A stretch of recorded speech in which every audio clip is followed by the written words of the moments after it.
السلام علیکم ورحمۃ اللہ وبرکاتہ۔ امید ہے کہ آپ حضرات خیریت سے ہوں گے۔ حضرت سہیل بن سعد رضی اللہ عنہ سے روایت ہے کہ رسول اللہ صلی اللہ علیہ وسلم نے ارشاد فرمایا، جو شخص مجھے اپنے دونوں جبڑوں اور دونوں ٹانگوں کے درمیان والے اعضاء کی ذمہ داری دے دے کہ وہ زبان اور شرمگاہ کو غلط استعمال نہیں کرے گا تو میں اس کے لیے جنت کی ذمہ داری لیتا ہوں۔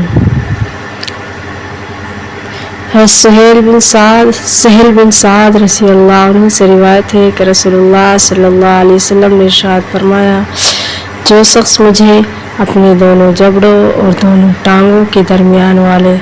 اعضاء کی ذمہ داری دے دے، یعنی کہ وہ زبان اور شرمگاہ کو غلط استعمال نہیں کرے گا تو میں اس کے لیے جنت کی ذمہ داری لیتا ہوں۔